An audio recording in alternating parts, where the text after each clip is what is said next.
Yo, this is Steve Bloom, and you're watching Moana Nui Podcast. We'll be starting soon. Don't go anywhere.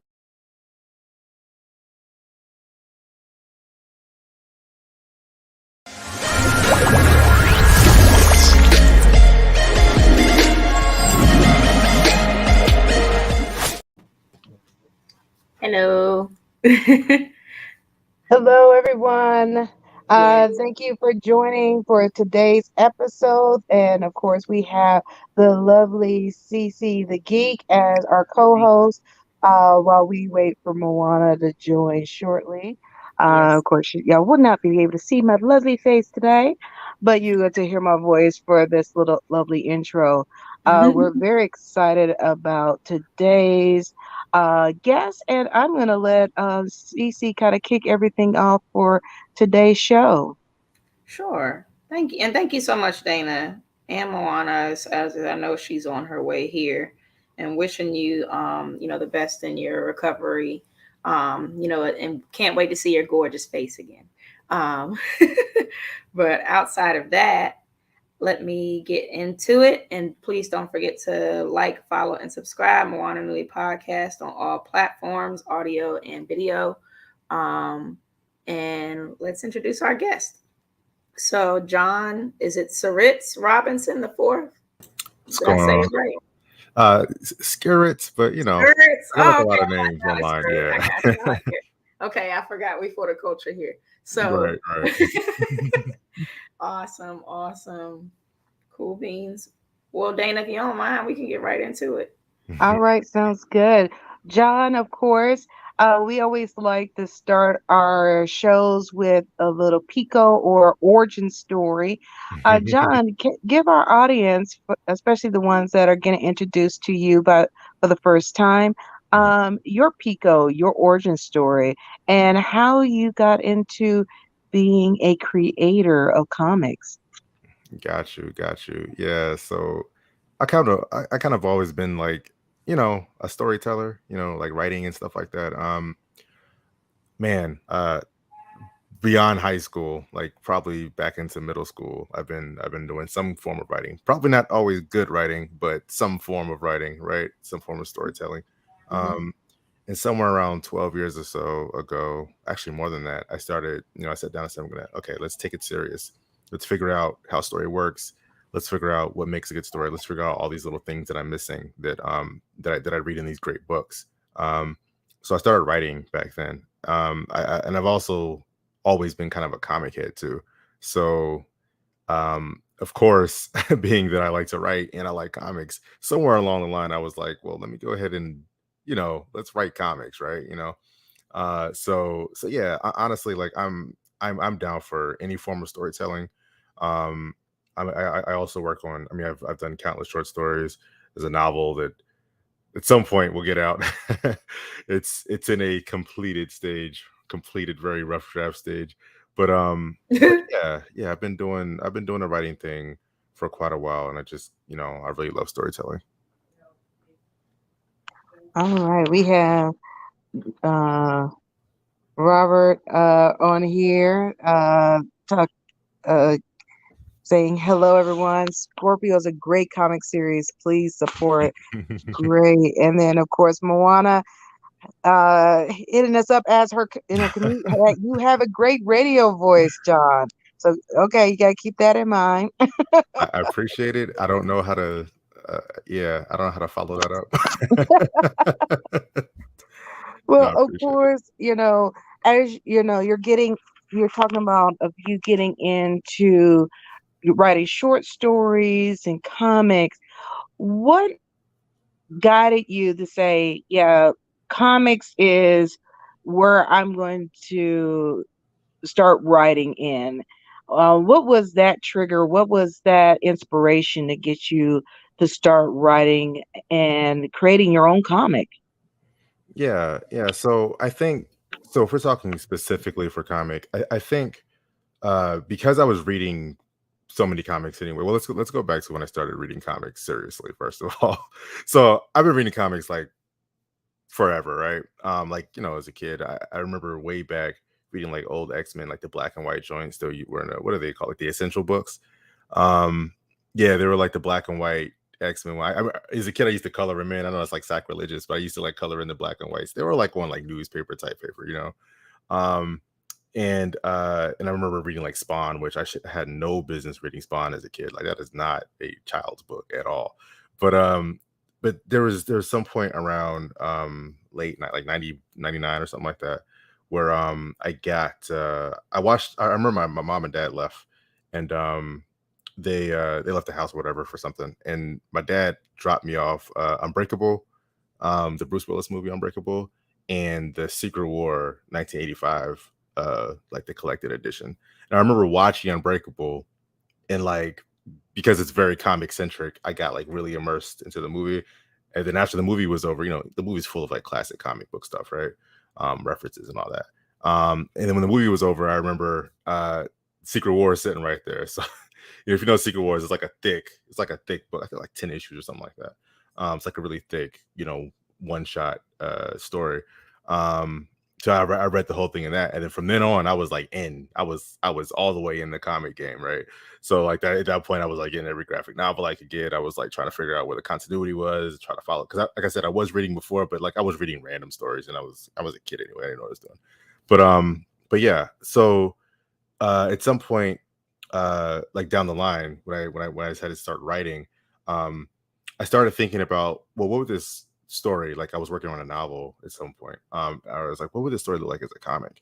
And I thought initially, I thought that the way to do a comic book was to basically, I would just write this book and you know, pass it off to like an artist, and they would draw it into a comic. I was super naive, and that is in no way how that works, not even close. But around that time was the first, this is like 10 years ago, around that time was the first vestiges of starting to study what it looked like to write a comic book, what a comic book script looked like, stuff like that. Started getting books, and you know, it was a little bit later that I actually started, you know, the actual process of writing comics. So yeah, I don't know if there was a particular single event, but that was kind of like the process of, you know, moving into it.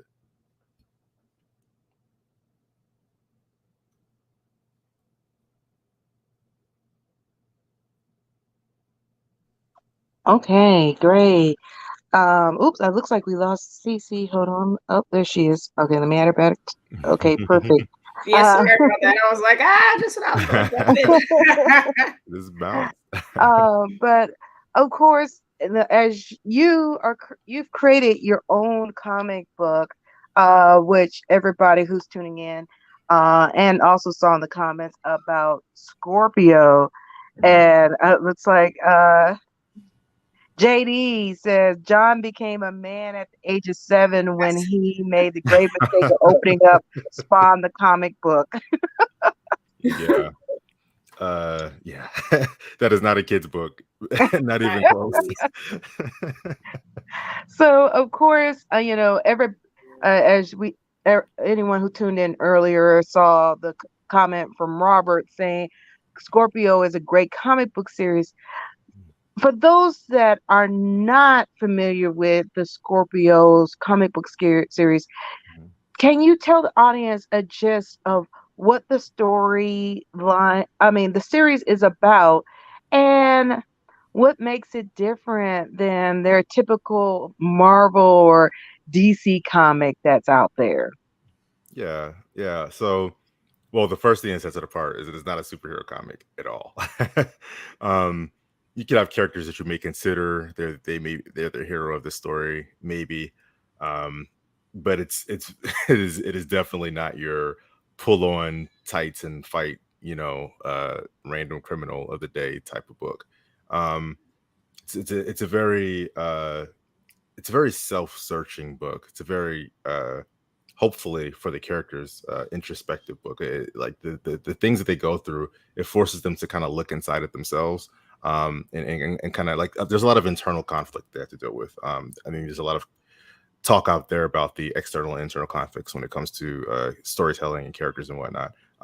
There's a lot of internal stuff going on in addition to the external in this story. So, but yeah, to give people the basic rundown, it's basically a Zodiac comic about these 12 relics. They're attached to the zodiac signs, and each of these relics has a different protector. So you have like your Scorpio, who's the protector of Scorpio, this protector of Virgo, Leo, so on and so forth, right? So there's these different protectors, and the story begins where you find the Scorpio character who is basically shucking his responsibility. He's supposed to be protecting it. It was passed down to him, and he's like, I don't really want to do that. I just want to live a normal life.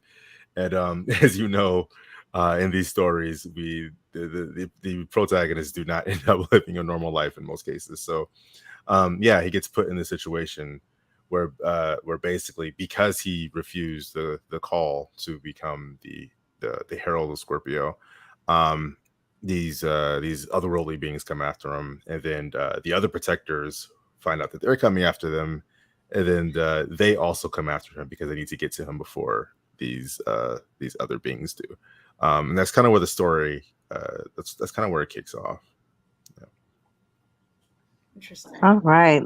Lola Bunny 1644 says, I absolutely love Scorpio. So we definitely have a couple fans in the audience tuning in right now. And all. So of course, right now, as I have in the banner below, you have your Kickstarter that has just started for number 1. Can you explain? Because of course, everybody may hear number 1. It's like, wait, everybody's talking about they've already read this series. Right. Why? Right. What's the difference between number 1 and, of course, hearing from everyone that is already in love with the series? What's the difference with this particular Kickstarter? So this Kickstarter is for volume 1. So it collects number 1 through 3. I know like that's a thing I get at the cons a lot. People use the term like issue and volume interchangeably a lot at conventions, and they go like, oh yeah, let me get volume 1 and volume 2. And I'm like, volume 1 collects 1 through 3. So this Kickstarter is actually doing 2 things. So I've had 1 and 2 out for a little while. We did get paused over the pandemic, production wise and stuff like that. And then so this Kickstarter is like number 3 and the collection of volume 1, which is number 1 through 3.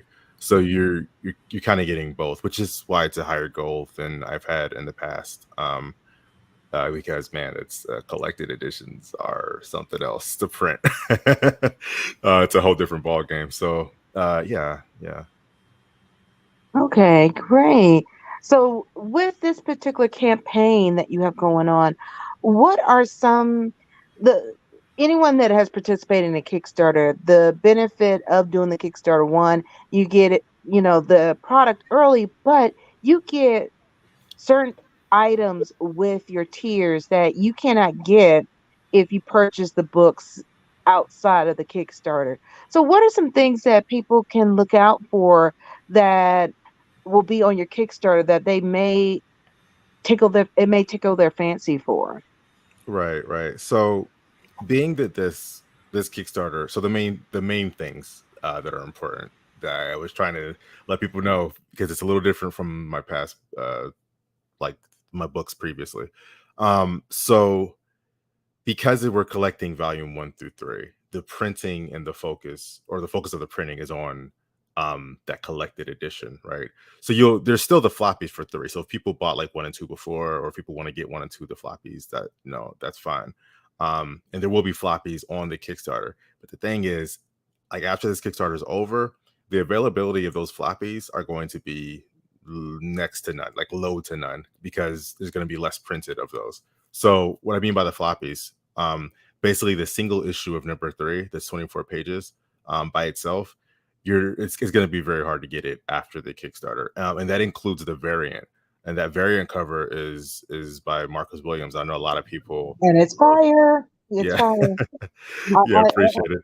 I have to connect my computer somehow so I can show them what that looked like, because when I see that variant cover, just if you're even familiar with Marcus Williams' work of art, you already know how fire this cover has to be.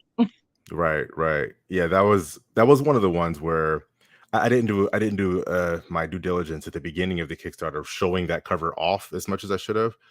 Because after I revealed it, like in the middle of day two, like late day one, middle of day two, people went back and changed their pledges to get that to get that cover.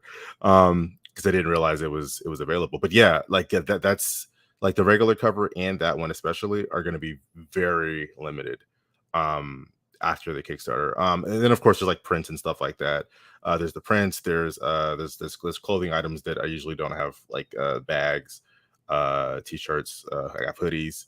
Um, that stuff is not usually easily accessible. And then there's like the tiers where there's the higher tiers are things like editing. So I do like I edit books. So and I have an editing fee. Thing about the Kickstarter is that tier is actually lower than my editing fee.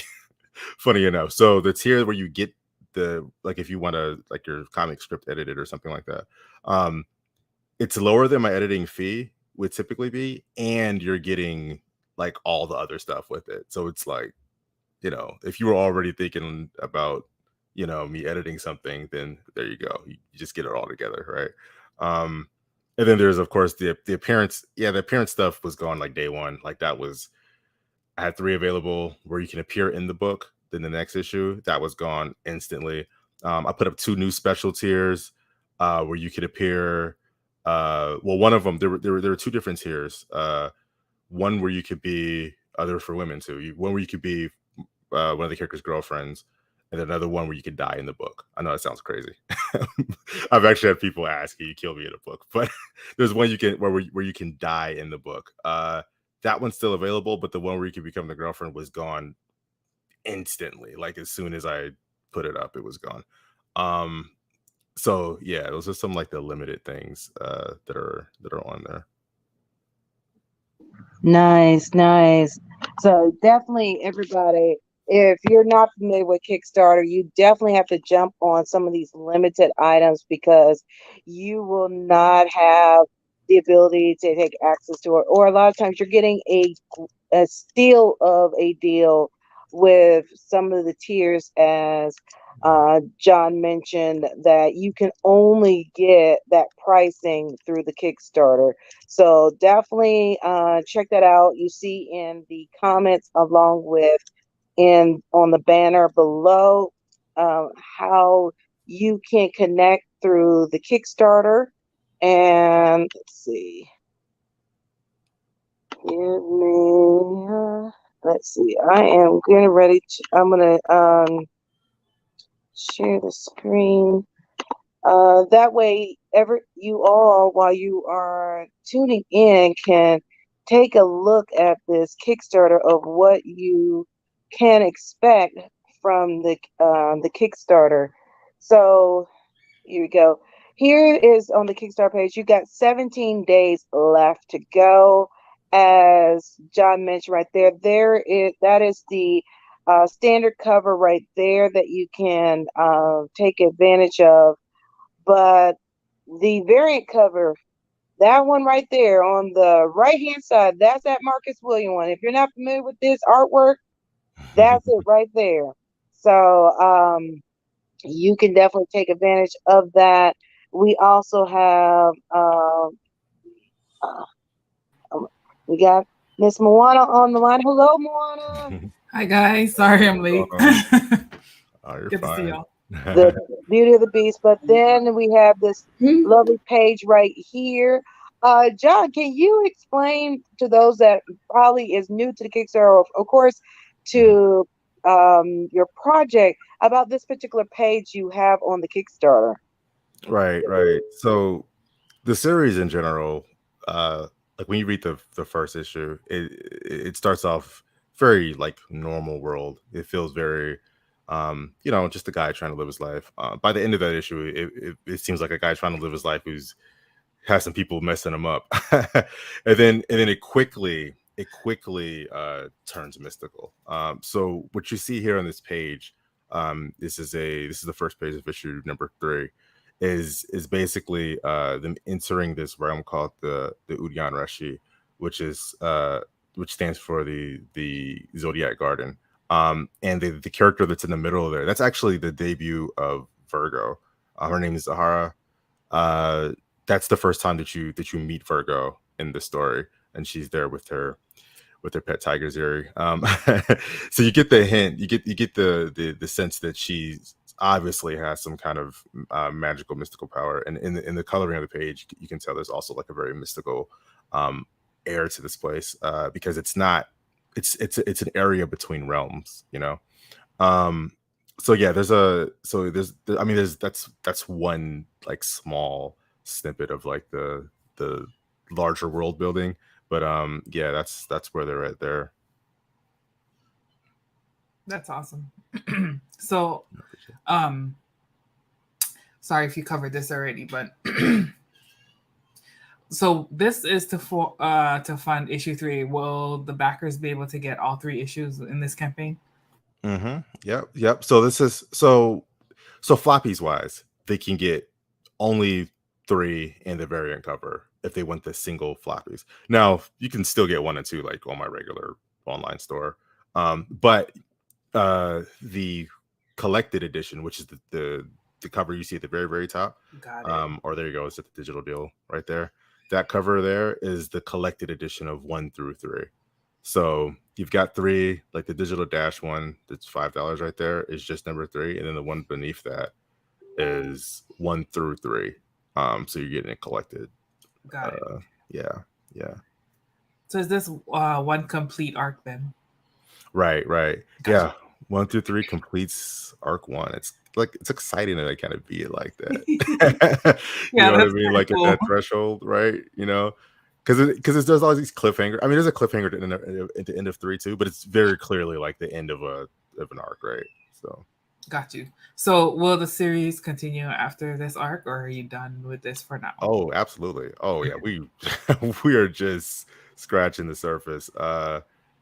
Yeah, honestly, we're sitting here looking at 3, and we just had a talk. I mean, the editor and I, Andrea, we were talking, and yeah, 4 is I just can't wait for people to get to 4, and it's kind of like that. Like every time we get to a new issue, it's like, man, like, because things just level up. Like I said, it's a very much progression from like very seemingly normal type of life to very mystical, and things start to get just crazier and crazier and crazier as you go. And there's things in 4 that are just like, wow, wait, we're dealing with this too. You know, so yeah, it's been a lot of fun.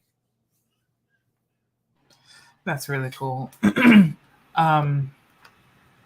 So like what I don't know if Dana or CC already asked this question, but like what inspired the Scorpio universe? Yeah. So the funny thing is, so you know how like we're always kind of like, you know, just sitting around talking, and we're always like, you know, them Virgos be like, or whoever, you know what I mean? You know, and honestly, for me, it's always like, well, you know how you Scorpios are, you know, you guys always, you know, y'all always up to something, y'all always hiding stuff, you always got secrets, right? So it's kind of like that idea of taking, like, you know, well, there's that kind of conversation, and then there's also like the horoscope conversation, right? And then like the idea of the personality that's ascribed to you because of your star sign and astrological sign or whatever. So like I like the idea of, we have this real world thing that we talk about, you know, like it's kind of mystical. Like astrology can seem mystical in many ways, spiritual, right? So I was like, well, what if we take this and put this in a book, and we dive deeper into that like mystical aspect, right? Let's give these people abilities. Let's create a lore behind it. You know, let's create connections between these different signs. Let's create connections between the elements behind the signs. You know, all of that's involved. Even a lot of people ask me about the Chinese zodiac. Yes, the Chinese zodiac is involved. It's some in-game stuff, but it's involved. I mean, the main character is Chinese American, is Danny Shim. But yeah, like there's a lot of like, I guess it's that idea of like ascribing our real world mysticism to like something that we could do even more in a comic book, right? So yeah. So I love this concept because I'm really like into the zodiac signs and all that type of stuff. but there are a Mhm. lot of people who aren't, right? Right. So what about, like, why would they want to read this, basically? Right. So even if you're not, here's the thing. So my tagline for this is everybody's got a sign, right? So even if you're not like super into the, oh, my sign is like this and we act like this, at the end of the day, you got to do with the sword made of shadows. I mean, that's just dope, right? Like, I mean, you know what I mean? Like, even if that wasn't zodiac based, it just looks cool. Like that there's a Yeah. guy fighting, you know, and then like you find out very quickly in the series they're fighting things that aren't human, right? They're fighting like these cool looking mystical these mystical beings, and it's very, you know, zodiac or not, they're clearly up to something, and these guys clearly have to stop it, you know. So it's like, even if you don't care about the astrology and all that, seeing a guy with the sword made of shadows, or seeing or trying to figure out how somebody who looks as sweet as Virgo, you know, who looks all nice, and you know how she can actually mess somebody up in a fight, you know, um, or somebody who looks as wise and you know as like Shakti, who's that's the Libra character. You saw her on the first and second page as well. How, you know, what are the extents of her abilities? You know what I mean?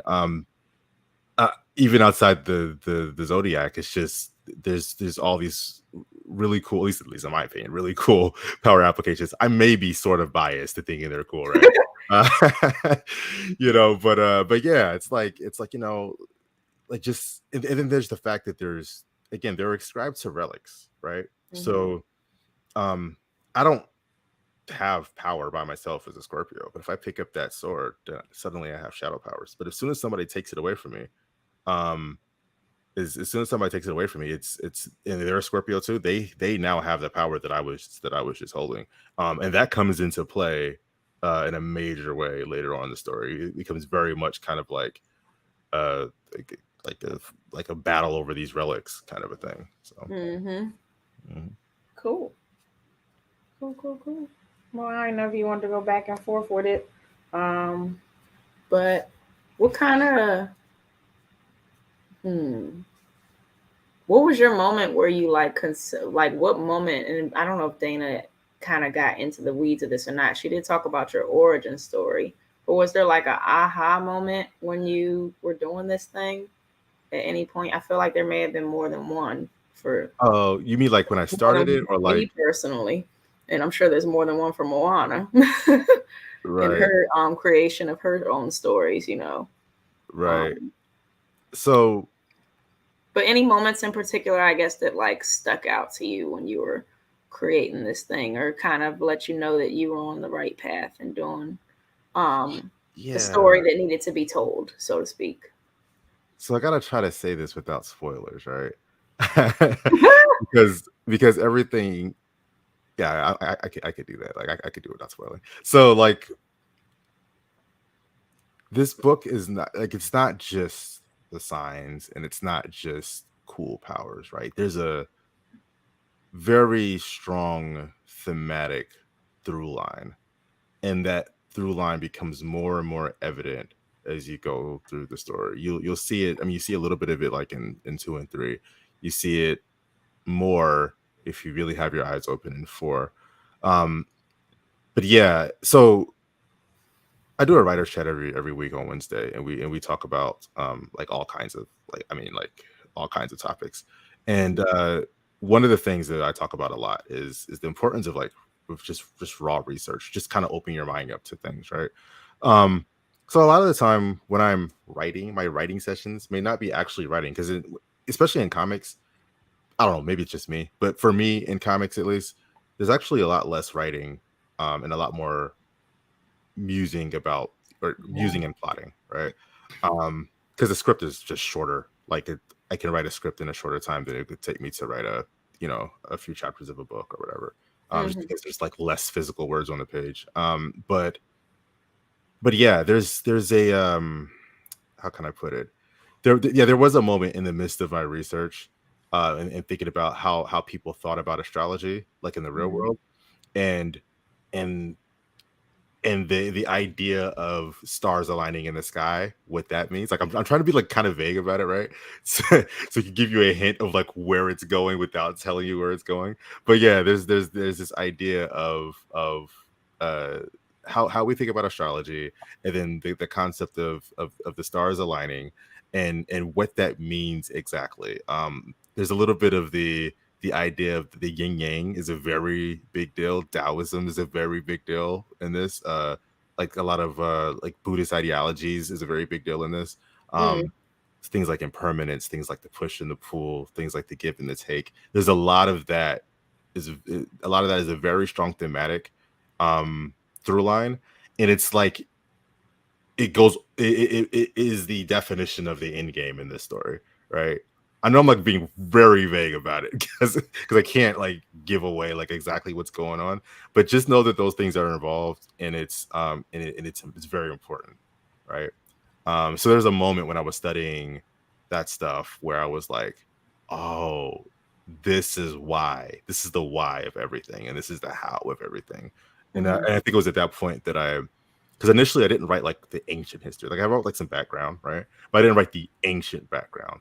And now I have at a certain point, I wrote the ancient background, and that creates the legend that everything is built on. And it created a whole lot more clarity for the story going forward. So, Yeah, I can totally relate to that. It's kind of what I'm doing, well, at least trying to do for my children's book right now. Like, what's the backstory? Like, how do right. we really flesh it out? Mm-hmm.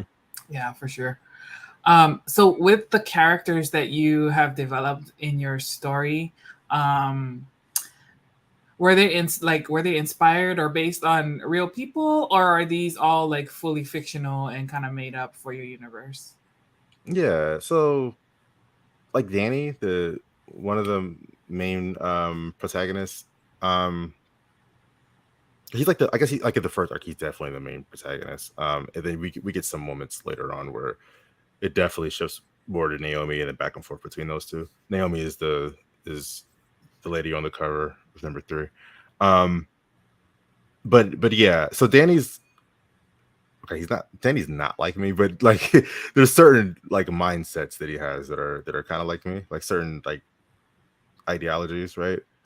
Personality wise, he's not like me at all. But there's like I take pieces of personalities, I think, in characters. Naomi is very, I want to say no nonsense. That's not really the right term. There's not a real person I have in mind, a particular person I have in mind for Naomi, but there is kind of an ideology. She is from Chicago. That's where my mom's from Chicago. So there's like that. Like I'm not from anywhere because I'm a military brat. So I was born in Alaska and moved around the whole world, or the whole country. But yeah, there is a character, the Leo, when you finally meet him, which Leo's getting a one shot. He's the only character who's getting a one shot. It's called Leo. Now he's very much based off of my little brother, like very very strongly based off my little brother. So he's like my little brother's like a musical genius, right? Like I'm not even joking. Like I'm not saying that because he's my brother. Like he's legit, like ridiculous with music. So this character is like that. And he's a DJ, like my brother's a DJ as well. And even has like a similar hairstyle to something he wore at one point. And he's from Chicago as well, which draws some lines to Naomi and stuff like that in the story. So yeah, like I have him that's very strongly based off of him. Not necessarily all the personality aspects, but just certain things that he does and certain like little quirks and stuff like that. But yeah. Yeah. I find it very interesting that you chose a Chinese character for your protagonist. Can you kind of expound upon that? Did you just up and decide, oh, this person should be Chinese, or Right. like, was it like Right. what's the methodology behind that? Right. So if that's the word you want to. right. So I didn't have a particular reason at first. Like at first it was just like, here's a character, what do I want this main character to be like, and also let's do something different. You know what I mean? So whenever I'm writing a character, I'm not gonna lie, I kind of default to black, right? Like, I'm sorry, it just is what it is. Like, I kind of just default to this character is gonna be black. But then I was like, okay, let me step out and see what's, let's step out and see like what kind of character, like what could be different if I change this character's background. So I started studying different like histories, different ideologies and different cultures. And the funny thing is for Danny, it wasn't even Danny that made me decide on them being Chinese American. It was actually his sister, she's in the first, you meet her in the first issue, which is Amy, because Amy has this very, so like Danny doesn't care about any of this stuff, like like any of the mystical stuff. He's like, nah, man, like I'm just trying to be rich and live my life, right? But Amy, on the other hand, she has a very like devout kind of mindset about things, like her dad does. And I like there's something about that through line that worked for me. I have a Chinese American friend named Laura who is super helpful and helped me kind of draw some things together for them. And it just seemed to like work the best for the mythology concerning the zodiac, and a lot of the again, like the Taoism and the yin yang concept, the give and take, push and pull. Yeah, there's a lot, because that's so strong in there. Like that's what kind of, I think that background fit the best for me. Cool. All right. Well, what are some of your, I guess, prominent rewards that you want to brag about for this Kickstarter? Outside of the variant covers that we discussed. I know we talked about the variant covers. Right. Yeah, so the one of the fun ones is sorry, my phone keeps ringing. One of the fun ones is the one that I just added, which is it's called the Death. It's like in the 100, 200 something area. And it's fun because it sounds crazy saying it, because it is a woman has to be in that tier, and it's for story reason. It's kind of like, wait, hold on, why are you trying to kill women? I promise it's not like as bad as that sounds. There's a very specific scene where something happens, and it's kind of a very, like, it's not a gruesome death either, so you don't have to worry about like getting cut up like in Saw or something like that. Like, it's nothing like that. It's very like a very idyllic thing, which is part of the reason. Well, I don't want to spoil what's happening in 4, but there's a reason for that in issue number 4. So yeah, that's a fun one, just because that's a question I've gotten asked, like, without even having a tier like that, is, hey, can I die in here? Like, if you put me in here, can I die? Like, I'm just like, nobody's dying. Like in the first 2 issues, like nobody was gonna die. That, you know what I mean? That Right. that wasn't supposed. You know what I mean? Right. So I was like, well, here's an opportunity where somebody can die. So here you go. Right. Get while the getting's good. Yeah. Right. So yeah, that's kind of a fun one. Like I said, the girlfriend one is already gone. That was a fun one because, again, I can't spoil anything that happens for the girlfriend one. And it's kind of like, why would you want to? If you read the books, you like, Marcus is not the guy you want to date. He's just kind of like, what is it with this guy? But the fun thing about that role is that it's recurring. So you're not like, if you end up being Marcus's girlfriend, that is, you are in multiple issues. You know what I mean? And yeah, you're multiple issues. Like, you're like, there's things already written for multiple issues where that character is important. And as these ongoing stories go, like, things can change. It can become even more important. So you might just be in there for a while. Right.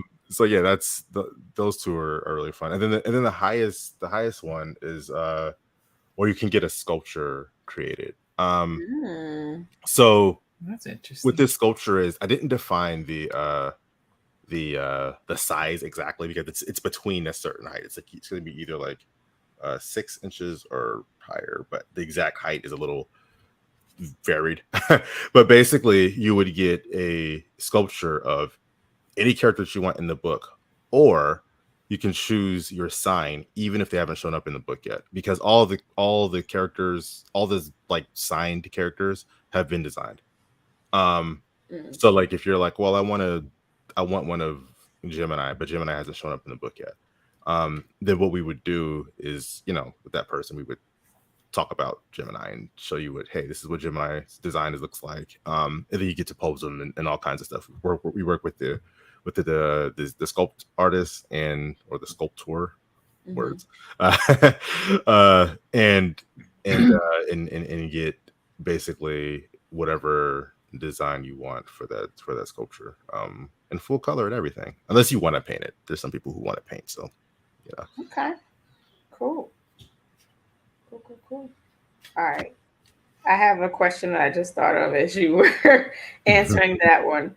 What are your top 3 best and worst zodiac signs based on your research? The best and the worst. Oh, you just have to start the fire, Steve. I mean, it's about that time, No, yeah, you're right. Okay. So people are going to automatically say like that I shouldn't pick Scorpio. Like people seem to say Scorpio is the worst, right? Okay. Like or amongst the worst, and I'm like, why? Like I think people just like misjudge Scorpios, right?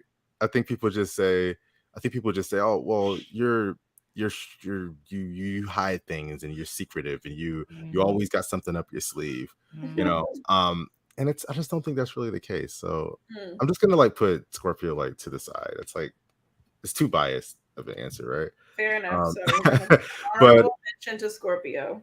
Honorable.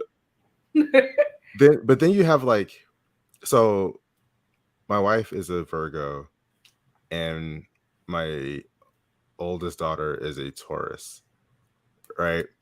And I'm gonna tell you that because of certain what's the word, specificity or I can't even say the word. Specifications. Both of those signs have a very pedantic nature. Like for example, my daughter is very like, this is how this is, period, right? Like if I'm doing a cosplay, right, and I'm like, this is my daughter who's only 9, right? If I walk out this house in a Sailor Moon cosplay, my hair is gonna look like Sailor Moon's. My dresses, my clothes are going to be the Sailor Scout uniforms, and they're going to be the exact colors. I'm going to have the exact scepter. I'm not walking out of this house as a Dora Milaje dressed like Sailor Moon, because that's incorrect. That's how my daughter thinks, right? Got you. And she's the Taurus, right? Right. Yes. So I think that's like, that can be good, and definitely a very successful trait, right? like in a workplace, in everyday life and social life. Oh, that's gonna ruffle some feathers, man. Yeah. It may or may not. It's hit or miss, depending on who you're dealing with in the subject matter. Exactly. And so would you put them in, is that a best category, the Virgos and the Tauruses? No, I'm putting them like in the negative category, because I'm like uh-oh. Everything has to be specific, right? Like everything has to be, and Virgos can be very like like the character in this book, the Virgo character in this book is very, very sweet, very, very nice, but also kind of has that look in your face and like smile at you while she's inwardly telling you that you're wrong, even though I'm going to be nice to you about it, but you're wrong. I was waiting for Dana to comment. Very much so. Right. So I don't know, like those two, and then like I guess if I'm trying to be as objective as possible, then I could say that like, all right, maybe Scorpio can come. No, not Scorpio. I take that back. I'm sorry, because Gemini exists. Oh, I'm sorry. I forgot. I almost let one slip, but I held it back for you too. Okay. Yeah. The typical thing they say about Geminis can be playing both sides of the field, being two-faced, being here and there. You know, you never know what you're gonna get. So I it's mean, maybe. definitely a worse for Gemini. Is that? I mean, it could be. I mean, in all honesty, I mean, I judge a person based on who they are for real. Like, just as a person. But if we're talking specifically about signs, What's up, yeah, Jamie? I think those three for like. Okay, so who are the best? Yeah, who are the best? And what is your sign, Moana? I feel like you're an Aquarius. Shh. Unbiased opinion here. So, I think positive signs or generally positive signs are like. I was gonna say I was gonna say like I think Aquarius is a pretty positive sign. Yay. Right? Like, I think Aquarius, because I think Aquarius kind of tries to go with the flow of things. Right? Yeah. You know, like it's Water. not they're not a water sign, so it's not like they're air, which is odd, which is interesting because Gemini is also air, but it's different dynamic. Well, the reason why Geminis go with the flow is because they make you think that they're going with the flow, and they're just switching. Geminis are just switching up. They're just switching it up on you, so you think they, you know. Yeah. And it's weird because you would think Aquarius would be water because Aquarius, right? I wanted somebody to. I was like, what? Okay, I guess. Exactly. I do like. Scorpio is a water sign, you know. Yeah. Scorpio is like a very ephemeral kind of, you know, like we just kind of keep to ourselves and go with the flow. I'm not going to use Scorpio though because that's like too biased. And plus, most people would be like, "You lying? Scorpios are evil." So yeah, like, so I said Aquarius. Another one that's like a very loyal sign is like Cancer. Yes, agreed. They are like, good. Extremely loyal, extremely protective, and if you mess with who they're loyal with, extremely cutthroat. Oh yeah, you're definitely dead to them. right. Extremely cutthroat. And then lastly, another good one I think, in my opinion, is probably is Pisces. Yay! Yeah, Pisces. Okay, I didn't know that's your side. I know, that's why I was like hoping I wasn't gonna say nothing like Moana said, not to make you biased. Yeah, Pisces is also another like loyal, you know, like a very loyal sign, very, very spiritual, like very open, you know, like very open to opportunities and open to like I don't think you ever catch a Pisces like shooting something down, right? Like I think of somebody, even if somebody says something outrageous, they'll kind of be like, I'll look into that. Even if they don't agree with it all the way, they'll be like, yeah, but let me see what that's about. You know what I mean? So, yeah. I appreciate that. I definitely think we're willing to like look at a variety of different perspectives. Like we're willing to like look at other people's perspectives. Right. Exactly. Exactly. When it makes sense, at least. And it doesn't make sense, like hell no. But yay, holler at Aquarius too. I rock with Aquarius. Very loyal. And I do rock with Scorpios too. I think Scorpios get a bad rap, but I do like Scorpios. Yeah, we do. Some of them deserve that. Just kidding. So there's a question in the comments from last line. How do you go about naming your characters? Oh yeah, naming is sometimes it can be difficult. Sometimes it's just kind of like this name just fits. Like Danny and Shin was pretty easy. That just fit. Like Danny and Amy both were like, I mean, there was like first name picks and just like, oh yeah, that's it. You know, Danny and Shim and Amy Shim, perfect. But then there's characters like Shakti, which that's a whole different culture for me. I mean, I had to do because this book is so like vast and diverse. I was doing a lot of just like late night steeping into different cultures. I'm talking about like watching like documentaries, watching especially the food documentaries. The food documentaries, they're the best. That's right. Food is very cultural, right?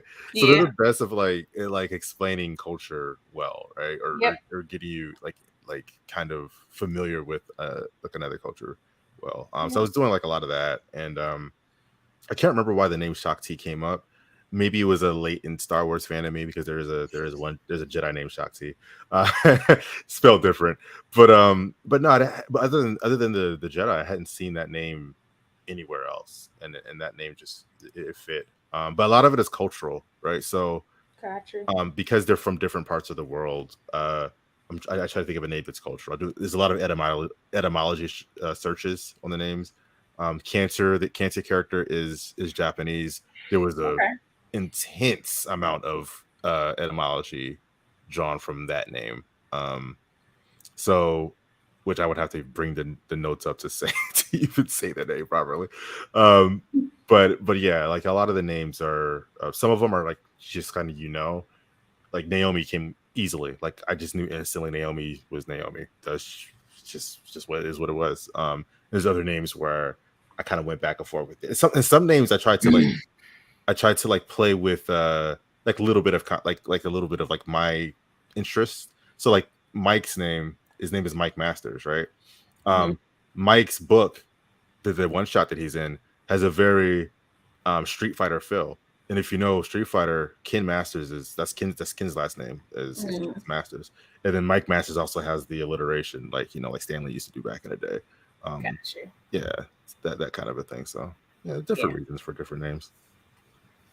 I feel like comic book and American culture in general just loves alliterations and anything. Right.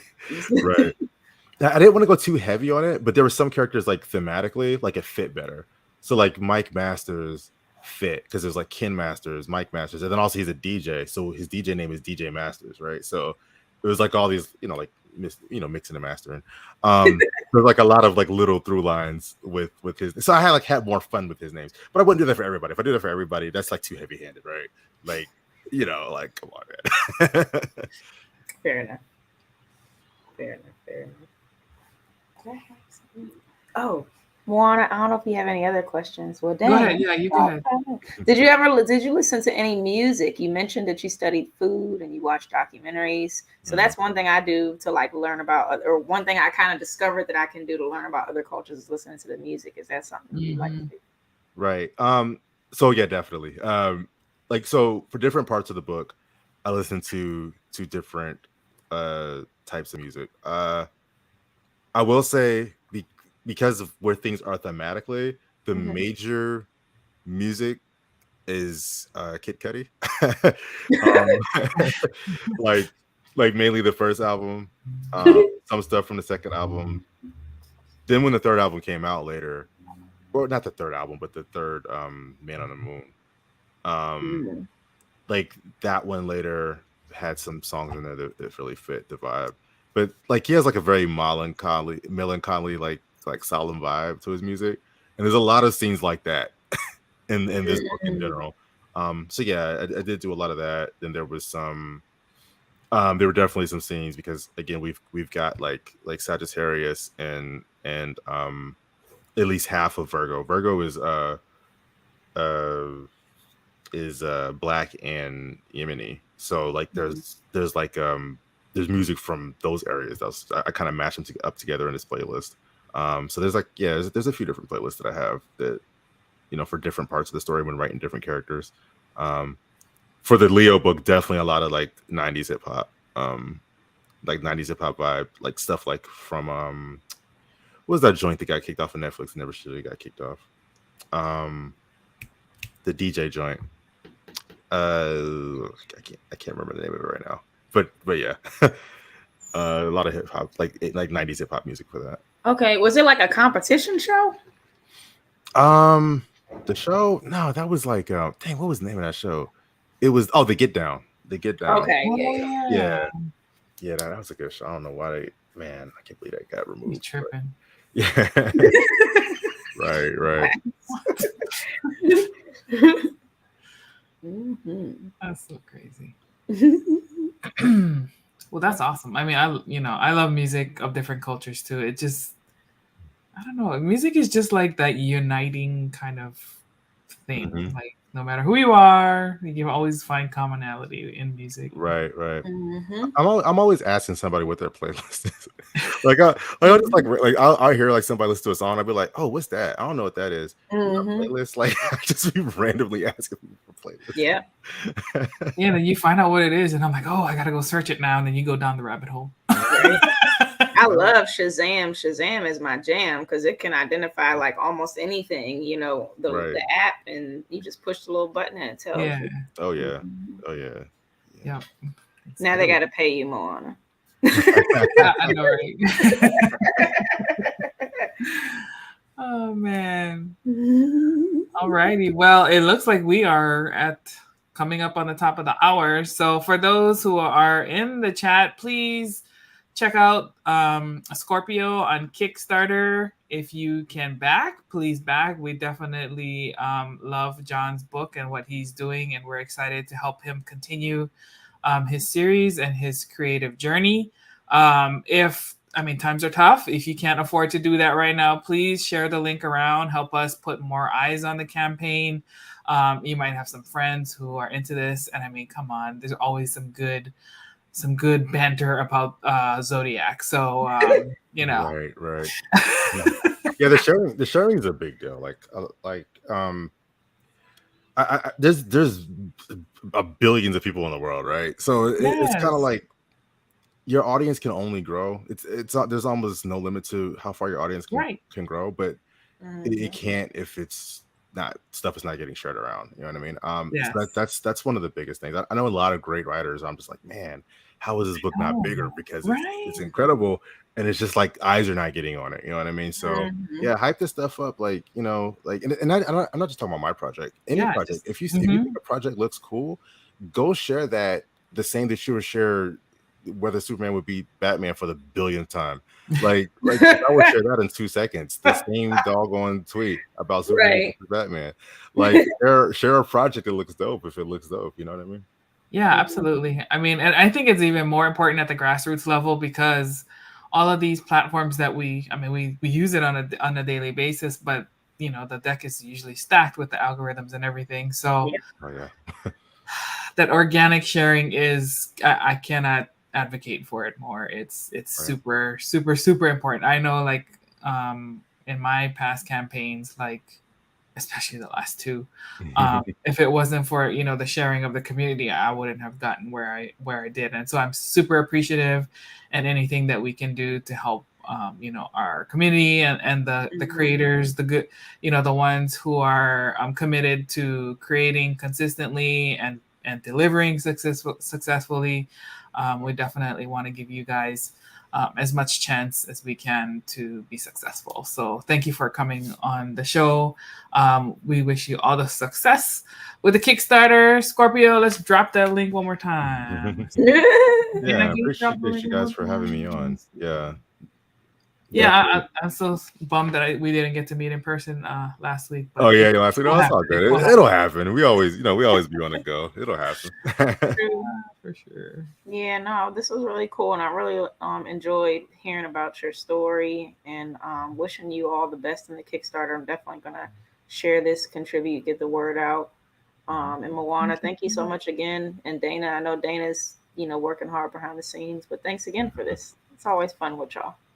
Of course. Thank you. We appreciate it. Even this is a community effort, we all human beings who run this thing. Life happens. And so it's always great to know somebody has your back. Facts. Exactly. Facts. All right. Well, with that said, thank you everybody for joining us tonight. Please be sure to like, share, subscribe to the Moana Nui Podcast on YouTube, Twitch, Facebook, and of course, all of your favorite podcast platforms. We hope everybody's doing well. Happy Juneteenth celebration weekend. Celebrate Black excellence. And we hope everyone's doing well. And we'll talk to you guys next time. Oh, please come back at 8:30. We have a wonderful panel tonight. This is part of our partnership with KPAW, the Center for Asian Pacific American Women. And tonight's topic is how to advocate for yourself, which is perfect for Kickstarter creators and people who love the Kickstarter community, because it's important for us to advocate for yourself and the people around you, because it's the community that make the world go round. So join us for that at 8:30 p.m. Eastern Standard Time, right here, back on the Moana Nui Podcast. And until then, we will sign out and say goodbye.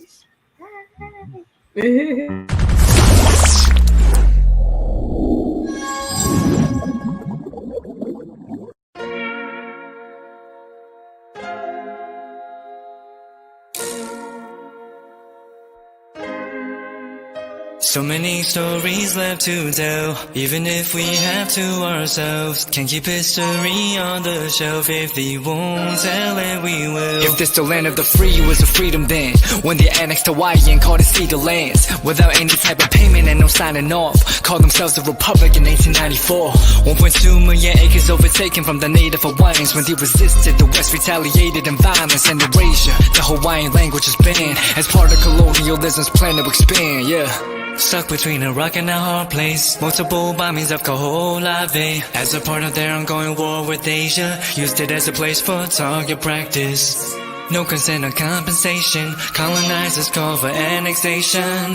No regard for all the locals. School will never let you know. So many stories left to tell, even if we have to ourselves. Can't keep history on the shelf. If we won't tell it, we will. Too many stories left to tell, even if we have to ourselves. Can't keep history on the shelf. If we won't tell it, we will. We will. So if you put Hawaii into perspective, well, Black and Asian history is interconnected. Considering the fight with the Pacific, then of course, versus Asia, they was treated as a middleman for war, but didn't let the Western colorism run its course, cause dark skin was a sign of dignity to core. The land was taken in the name of capitalism, when prior to it was an actual kingdom. Clap back at the system. Stuck between a rock and a hard place. Multiple bombings of Kaho'olawe as a part of their ongoing war with Asia. Used it as a place for target practice.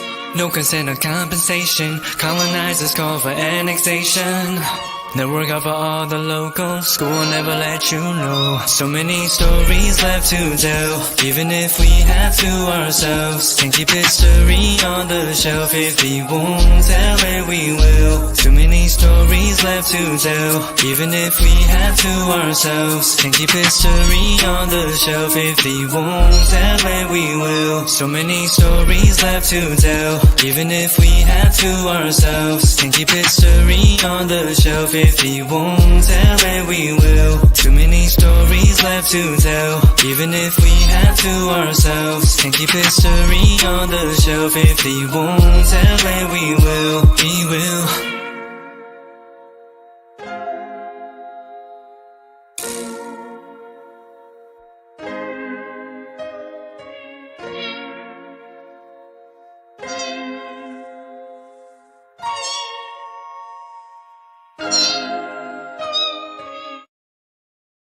I'm Steve Bloom. I've been a voice actor for more than 30 years, playing characters like Wolverine, Starscream, Tank Dempsey from Call of Duty. With Bloomfox Studios, I've learned so much about myself. Learning to breathe, to no fear, to getting ugly in front of the mic. One of the biggest changes I've noticed, at least for me, is how much my confidence level has gone up. I've done an Eastern European video game, an e-commerce commercial, a documentary. If you're thinking about getting into voiceover, just do it. Jump in.